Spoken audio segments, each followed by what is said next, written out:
잘 아시는 대로 어제 새벽 1시 14분에 동계올림픽이 개회가 되었습니다. 왜 하필이면 1시 14분에 시작했나 했더니 올해가 2014년이 돼서 그 현지 시간으로 그 20시 14분에 시작한 거랍니다. 현지 소치 시간으로. 소치 올림픽으로 불리우는 이번 동계올림픽의 경기 종목은 모두 15가지입니다. 세부적으로는 98가지가 된다고 그래요. 그 15개 종목 중에는 쇼트트랙이나 스피드 스케이팅이나 스키 점프처럼 그래서 일반인들도 잘하는 종목이 있는가 하면은 루지나 바이애슬론, 스켈레톤 이런 것들은 일반 사람들이 뭔지 잘 모르는 그런 종목들도 있습니다. 그 중에서도 한국 사람들이 가장 많은 관심을 갖고 있는 것이 피겨 스케이팅일 것입니다. 이 피겨 스케이팅은 동계올림픽의 꽃으로 불리우죠. 특별히 세계적인 한국에 나온 세계적인 스타 김연아가 출전하게 돼서 특별히 한국 사람들이 많은 관심을 가지고 있습니다. 사람들이 너무 잘 알고 있기 때문에 김연아에 대해서는 구체적으로 설명할 이유가 없을 것입니다. 며칠 전에 국제올림픽위원회 IOC에서 이번 소치 올림픽에서 특별히 주목해야 할 선수 중에 한 사람으로 김연아를 꼽았습니다. 그 국제 그 올림픽위원회 그 IOC의 공식 홈페이지를 통해서 김연아를 소개를 했는데 이 피겨 스케이팅의 김연아는 그 피겨 스케이팅으로 전설적인 선수가 된 사람이다. 이렇게 소개를 했습니다. 김연아가 1990년 9월인가 그래요, 생일이. 그러니까 아직 만으로 24살이 못 됐습니다. 그런데 이미 전설적인 사람이 된 겁니다. 대단하지요? 여러분, 어떤 분야에서 세계 1등이 된다는 건 대단한 겁니다. 전설이 된다는 거 정말 그 어려운 일입니다. 전 세계 수없이 많은 사람들 중에 그 기라성 같은 그 뛰어난 사람들을 다 제치고 첫째가 된다는 것은 정말 대단한 겁니다. 여러분, 반에서 1등 해보셨습니까? 예? 몇 명 안 되는 50명, 100명도 안 되는 그 작은 반에서 1등 하는 것도 쉬운 게 아니에요. 전교 1등 하는 것도 이거 귀한 일이에요. 한국에서 1등 하는 것도 그거 특별한 일이에요. 그런데 세계에서 1등이라 엄청난 일입니다. 정말 대단한 일입니다. 마땅히 칭찬해주고 격려해주고 축하해 주어야 합니다. 헐뜯거나 비난하거나 욕을 하거나 저주해서는 안 되는 거예요.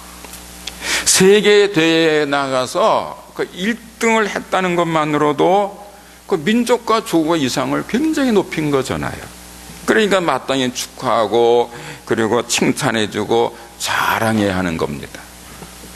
더군다나 이 김연아의 경우는요, 일본의 아사다 마오고는 또 경우가 다르더라고요. 그 일본의 아사다 마오는 아주 국가적인 지원을 하고 있는데 이 김연아는 혼자 힘으로 이만큼 큰 겁니다. 원래 이 피겨 스케이팅은요, 한국 사람들 잘 못하는 겁니다. 그래서 관심이 별로 없었어요. 그런데 이 김연아가 나가서 세계에서 1등을 한단 말이에요. 한 번 하고 두 번 하고 자꾸 하니까 관심이 이제 생겨가지고 지금 전 국민이 다 아는 그런 스포츠가 된 겁니다. 거의 그 엄마의 힘에 의해서 본인의 노력에 의해서 세계 전설이 되었단 말이에요. 얼마나 대단합니까? 정말 칭찬해주고 축복해줘야 마땅합니다. 그게 사람 된 도리고 한국 국민 된 도리라고 생각합니다. 하지만 세상에는 착한 사람만 있는 게 아니고 나쁜 사람도 많아요. 악한 사람도 많아요. 김연아 같이 예쁜 청년을 헐뜯고 비난한 사람들이 많이 있습니다. 인터넷에 이 김연아를 반대하는 안티카페가 10개나 된답니다. 거기에 가입된 사람이 9,000명, 10,000명이나 된답니다. 그렇게 많은 사람들이 김연아를 비난하고 욕하고 저주해요. 김연아가 너무 잘생기고 예뻐서 시기 질투하고 그런지 모르겠지만은 정말 세상에는 이상한 사람들이 많아요. 어떤 사람이 김연아를 비난하는 사람들을 비난하는 것을 보고 이렇게 변화하는 글을 인터넷에 올렸습니다.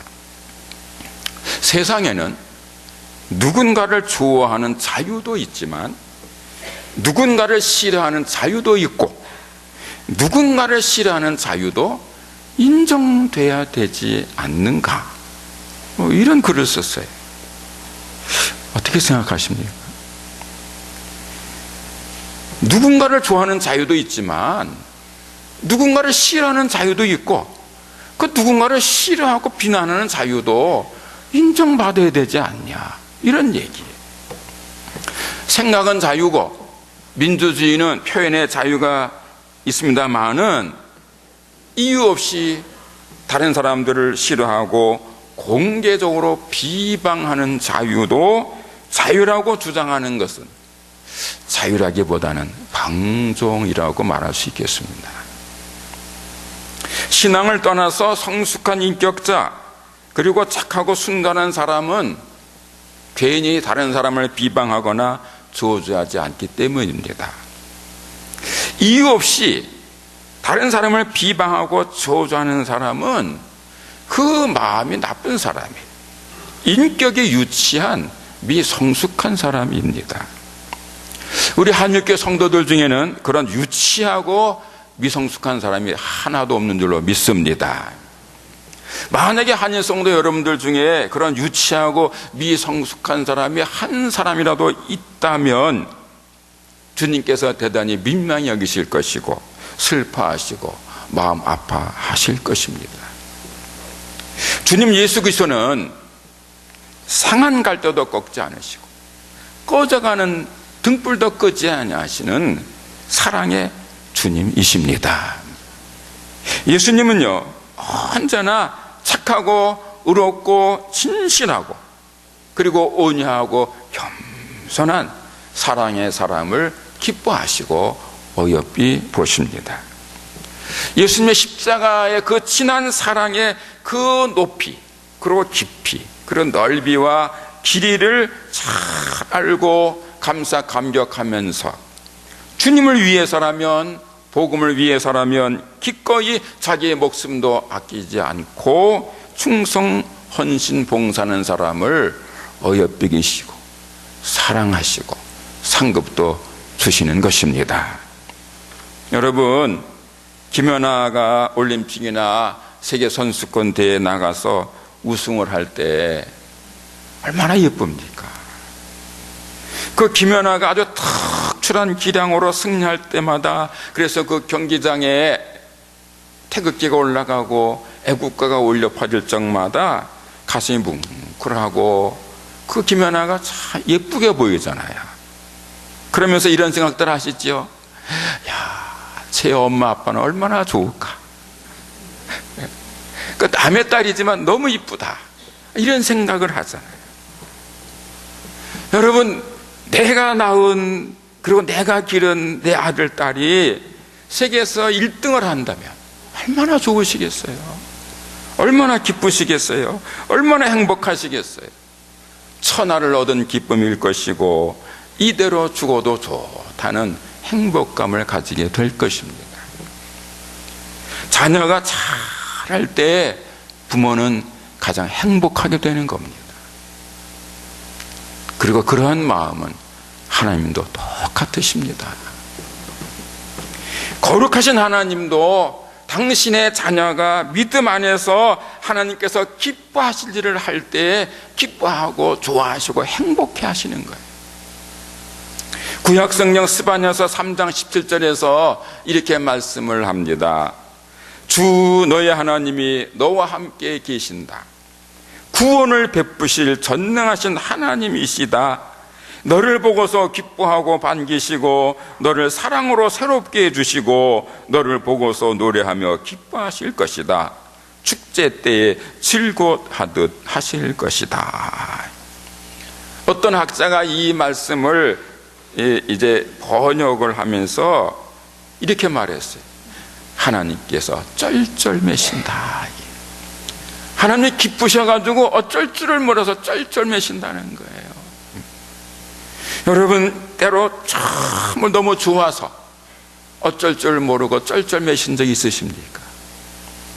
하나님께서 당신의 자녀가 믿음으로 살 때 어쩔 줄 몰라 하시고 쩔쩔매신다는 거예요. 여러분, 하나님은 거룩한 분이시기 때문에 좋은 것을 보셔도, 기쁜 일을 보셔도 아무런 감정을 표출하지 않는 무정한 하나님이 아니십니다. 하나님은 당신의 자녀들이 잘할 때 기뻐하시고 즐거워하실 뿐 아니라 행복해 하시는 사랑의 하나님이세요. 그리고 그를 어여삐 계시고 큰 상급도 내려주십니다. 그러므로 예수님의 십자가 사랑을 받은, 그 십자가라는 절대 사랑을 받은 모든 그리스도인들은 이 하나님 아버지와 주님 예수 그리스도께서 기뻐하시도록 어제 믿음으로 살아가야 하는 거예요. 하나님께서 기뻐하실 일, 하나님이 행복해 하실 일, 그거 하는 게 신앙이에요. 여러분 아이 때 말이죠, 아빠 엄마를 행복하게 하려고 애쓴 적이 있으시잖아요. 또는 엄마 아빠가 아이들한테 그러죠. 이쁜 짓 좀 해라 그랬잖아요. 그 애기들이 이쁜 짓도 가지가지요 보면은. 어떤 애들은 우는 게 이쁜 짓이고요, 어떤 애들은 몸서리 치는 게 이쁜 짓이고요, 그것도 여러 가지인데 하여간에 이 아빠나 엄마나 할머니들이 그거 보고 싶어서 이쁜 짓 좀 해라 그랬잖아요. 그리고 좋아하면 또 아이들도 또 아빠 엄마 행복하게 하려고 이쁜 짓 하잖아요. 여러분, 하나님께서 나를 어떻게 사랑하셨는지를 정말 믿고 감사한다면, 내게 그 절대 사랑을 주신 그 하나님을 기쁘시게 하기 위해서 예쁜 짓을 해야 하는 거예요. 무엇으로 어떻게 하나님을 기쁘시게 할 것인가? 하나님의 말씀, 예수님 말씀에 절대 순종할 때 하나님이 가장 크게 기뻐하십니다. 요한복음 14장 23절에서 예수님께서 이렇게 말씀하십니다. 누구든지 나를 사랑하는 사람은 내 말을 지킬 것이다. 그러면 내 아버지께서 그 사람을 사랑하실 것이요, 우리는 아버지께로 가서 아버지와 함께 살 것이다. 나를 사랑하지 않는 사람은 내 말을 지키지 않는다. 너희가 듣고 있는 이 말은 내 말이 아니라 나를 보내신 아버지의 말씀이니라. 이 말씀이 이해가 안 가는 분 없으시죠? 다 이해할 수 있는 말씀입니다. 누군가를 사랑하게 되면 그의 말을 듣게 된다는 거예요. 여러분, 사랑하고 존경하는데 말을 안 들어요? 그럴 수는 없어요. 정말 사랑하고 존경하면 그분의 말을 들을 수밖에 없어요. 그것도 억지로 듣는 게 아니라 기쁨으로 듣는 겁니다. 반면에 사랑하지 않으면 아주 오히려 사랑 대신에 미움이 가득 차 있으면 옳은 말을 해도 듣기 싫어요. 그렇잖아요? 내가 정말 사랑하고 존경하는 분이라면 그 말이 옳지 않아도 들을 수 있어요. 그러나 내가 사랑하지 않고 미운 사람은 그 말이 옳은 말이라도 듣기 싫은 거예요. 여러분, 깨닫고 보면 순종이 사랑의 증거인 겁니다. 불순종은 사랑 없음의 표현인 겁니다. 다시 말씀드립니다. 여러분, 하나님의 말씀, 예수님 말씀에 순종하는 것은 바로 하나님을 사랑하고 예수님을 사랑하는 증거가 되는 것이고, 하나님도 예수님도 그런 사람을 기뻐하시면서 그를 사랑해 주신다고 말씀합니다. 말씀에 순종하는 것이 주님을 기쁘시게 하고 주님의 사랑을 받는 비결인 것입니다. 특별히 예수님의 마지막 말씀을 잘 순종할 때 주님께서 더욱 기뻐하십니다. 언제나 마지막 말씀은 특별한 그러한 의미를 가지기 때문입니다. 가장 중요하기 때문입니다. 여러분, 이건 가정입니다만은 만약에 여러분들이 지금 단 한마디만 말을 하고 다시 말을 할 수 없게 된다면 무슨 말을 하시겠습니까? 특별히 사랑하는 가족에게 마지막으로 한 말만 할 수 있다면 무슨 말을 하실 것 같습니까? 그리고 여러분이 사랑하는 그 사람에게 마지막으로 부탁한 그 말을 그 사람이 잘 듣고 순종할 때 얼마나 기쁘시겠습니까? 반대로 여러분이 사랑하고 믿고 부탁했던 그 말을 여러분이 사랑했던 그 사람이 듣지 않는다면 얼마나 슬프시겠습니까? 사랑하는 사람의 마지막 말은 잘 들어야 하는 겁니다. 특별히 나를 사랑하기 위해서 목숨을 버리신, 그래서 내가 가장 사랑하고 존경하는 분의 마지막 말씀이라면 그건 목숨을 걸고 지켜야 하는 것입니다. 오늘의 말씀은 여러분과 저를 구원하시기 위해서 십자가에서 보혈을 흘리시고 돌아가셨다. 그리고 사흘 만에 부활하심으로 여러분과 저를 구원하시고 온몸으로 사랑하셨던 사랑의 주님 예수께서 모든 공생애를 다 마치시고 마침내 하나님께로 올라가시기 직전에 당신을 믿는 모든 사람들에게 주신 마지막 부탁의 말씀입니다. 여러분들과 제가 정말 깊이 경청하고 그리고 목숨 걸고 지켜야 할 말씀인 것입니다. 본문 8절에서 이렇게 말씀합니다.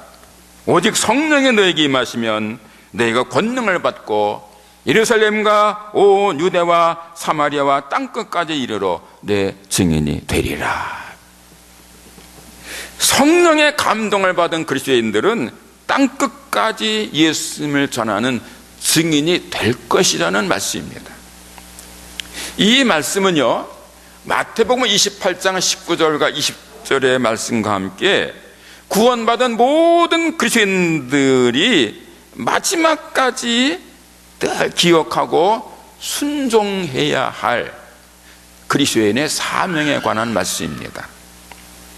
마태복음 28장 19절과 20절에서 이렇게 말씀을 합니다. 그러므로 너희는 가서 모든 민족을 제자로 삼아 아버지와 아들과 성령의 이름으로 세례를 베풀고 내가 너에게 분부한 모든 것을 가르쳐 지키게 하라. 볼지어다 내가 세상 끝날까지 너희와 항상 함께 있으리라 하시니라.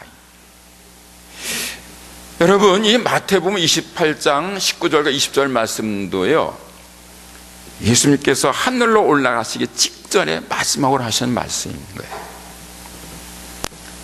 모든 그리스도인들이 절대 사랑하고 절대 순종해야 하는 주님 예수 그리스도께서 이 땅에서 당신의 사람들에게 하신 마지막 말씀이 뭐냐 하면, 구원받은 사람은 자신의 가족으로부터 시작을 해서 마침내 땅끝까지 예수님을 증거하는 사람이 되어야 한다는 것입니다. 요약하면 전도하는 것, 선교하는 것이 모든 그리스도인들이 끝까지 해야 하는 지상 과제라는 말씀인 겁니다. 여러분, 이 예수 그리스도의 복음을 전하는 전도 또는 선교는요, 하면 좋고 안 해도 그만인 게 아닙니다. 하면 좋고 안 해도 그만, 그게 아니에요. 구원받은 그리스도인이라면 반드시 해야 하는 절대 의무예요. 만약 그리스도인이라고 하면서 복음 전하는 일에 무관심하거나 등한시하거나 나 몰라라 한다면 그의 믿음은 마땅히 의심받아야 됩니다. 아니 그런 게 어디 있나? 예수 그리스도를 믿고 열심히 예배하고 성도들과 사이좋게 교제하고 열심히 기도하고 헌금하면 됐지, 그 정도면 훌륭한 성도 아닌가?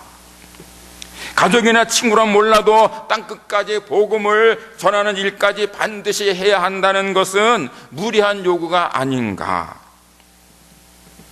선교는 목사나 선교사 같은 특별히 선교에 대한 소명을 받은 사람만 하면 되는 것 아닌가라고 생각할 수도 있고 그렇게 말할 분도 있겠습니다만은 성경은 이렇게 말씀합니다.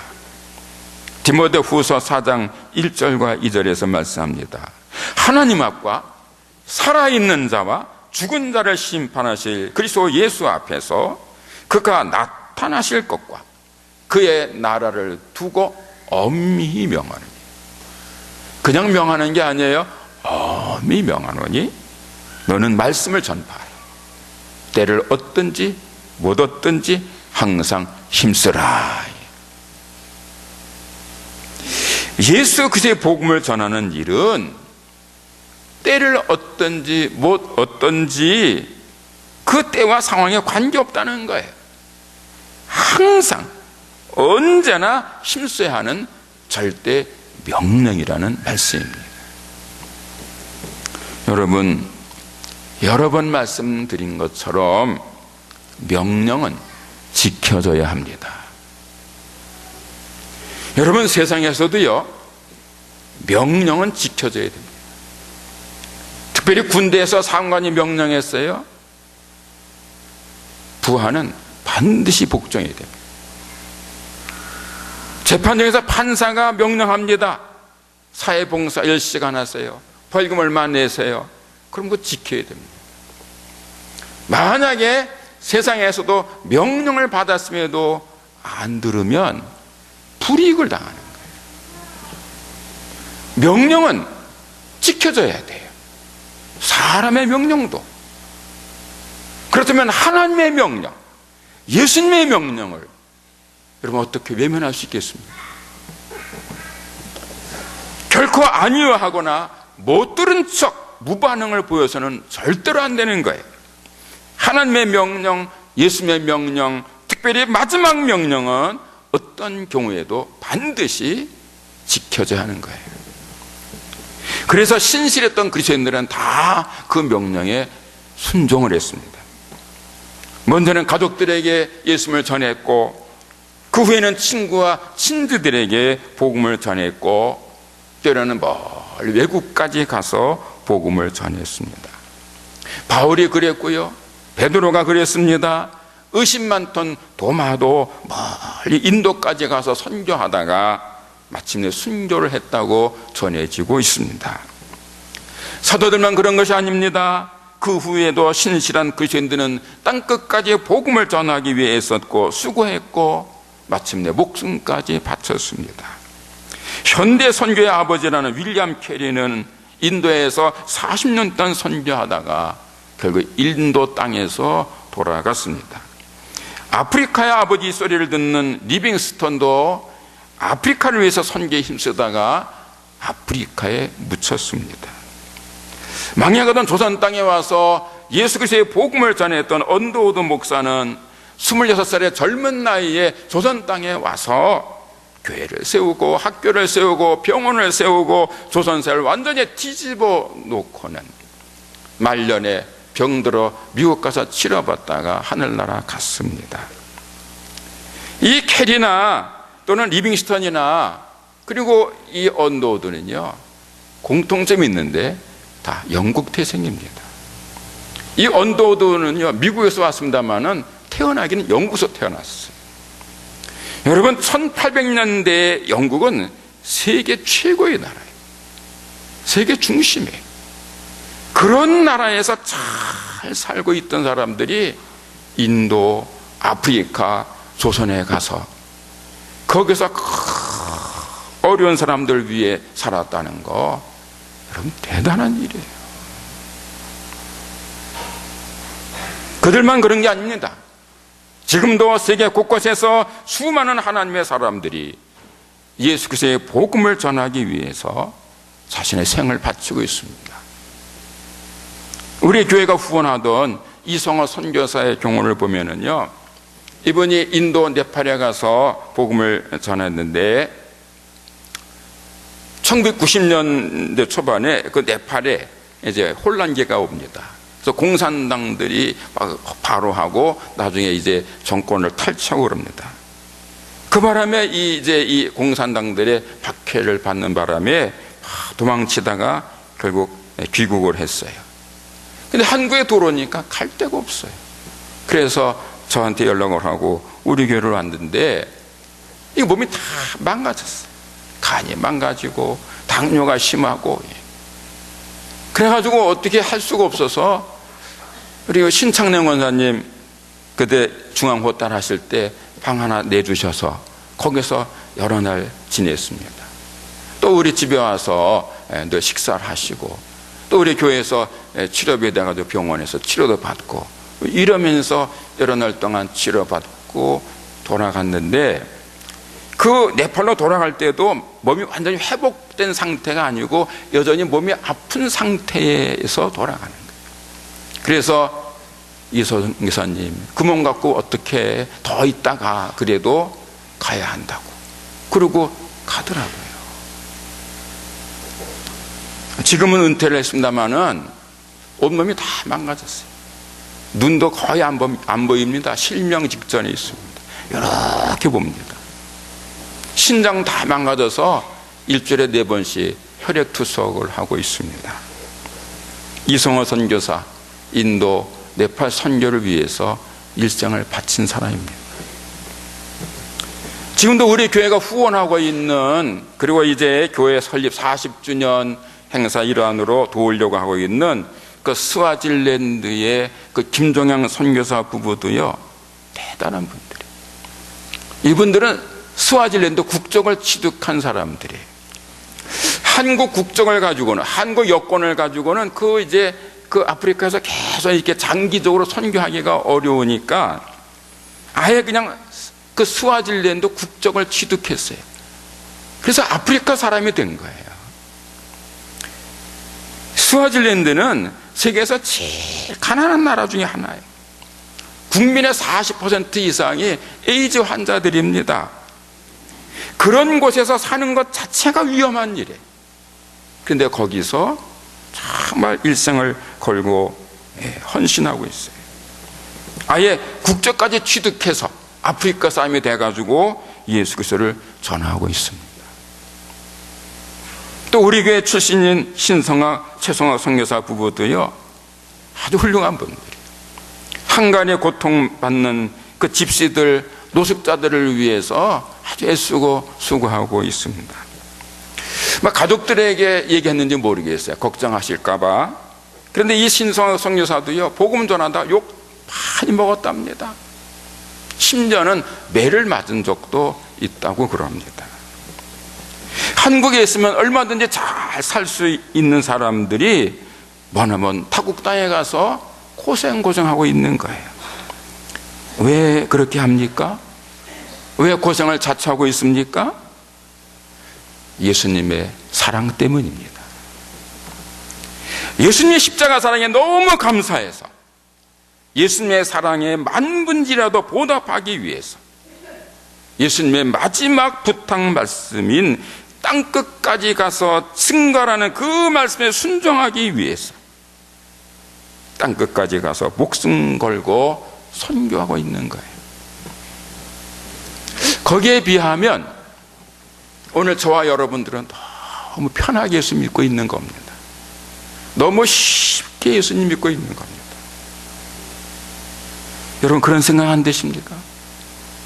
정말 땅끝까지 가서 그 온몸을 바쳐 선교하는 사람들, 때로는 목숨까지 바치고 있는 사람들에 비하면 오늘 저나 여러분들은 너무 쉽게, 너무 편하게 예수님 믿고 있습니다.